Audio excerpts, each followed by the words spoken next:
প্রত্যেক গ্রুপে, সে ভাই বোনদের গ্রুপ হোক, ফ্যামিলির গ্রুপ হোক, ফ্রেন্ডের গ্রুপ হোক, যখন কোথাও যাওয়ার প্ল্যান হবে, প্রত্যেক গ্রুপে একজন তো থাকবেই যে প্ল্যান হওয়ার সাথে সাথে প্রচন্ড এক্সাইটেড, একদম এত এক্সাইটেড যে ওই এখনই না বেরিয়ে যায় ও। মানে এমন অবস্থা যে বেঁধে রাখো ওকে যে একা বেরিয়ে যেতে পারে ও। মানে প্রচন্ড এক্সাইটেড। 1 মাস পর যাওয়ার প্ল্যান, এরা হতাশ হয়ে যাবে। 1 মাস পর কালকে বেরোলে হয় না, মানে এমন একটা অবস্থা ওদের।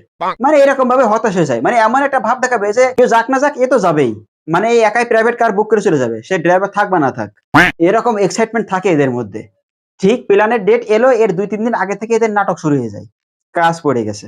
এদের কাজই আছে প্ল্যানের দিন কাজ করা, সারা বছর কাজ নেই, ওই দিনই কাজ করবে ওরা।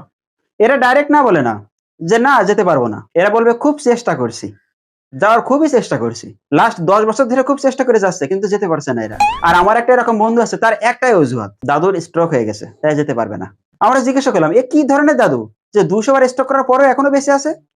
স্ট্রোক দাদুকে দেখে ভয় পেয়ে গেছি, স্ট্রোক ভাবছে যে স্ট্রোকই না দাদুকে পেয়ে যায়।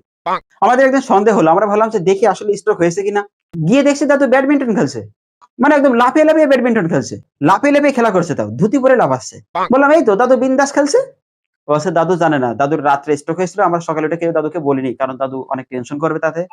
এর কয়েকদিন আগে ওর দাদু মারা গেল, ওর বাবার টেনশন চলে আসছে যে কোথাও ঘুরতে যাওয়ার প্ল্যান হলে আমার ছেলে এবার আমার স্ট্রোক হওয়ার অন্য ঔষধ দিয়ে দেবে তাদের।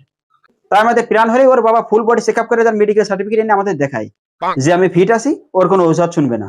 আর এরকম টাইপের লোকজনের নিয়ে যাওয়ার একটাই উপায় আছে, যে যখনই প্ল্যান হবে, যখন এর এক্সাইটমেন্ট হবে যে এরকম হ্যাঁ হ্যাঁ আমি যাবোই, ঠিক তখনই এদের নিয়ে চলে যেতে হবে, মানে তখনই নিয়ে বেরিয়ে যেতে হবে ওদের, না তো এদের আবার কাজ পড়ে যাবে, মানে সঙ্গে সঙ্গে নিয়ে চলে যেতে হবে তখন। আমার যত বন্ধু বান্ধব আল্লাহ রাখে যেন ভালো, ওরে মনে চাইলে আইডি রাতে দিয়ে একটা ফলো।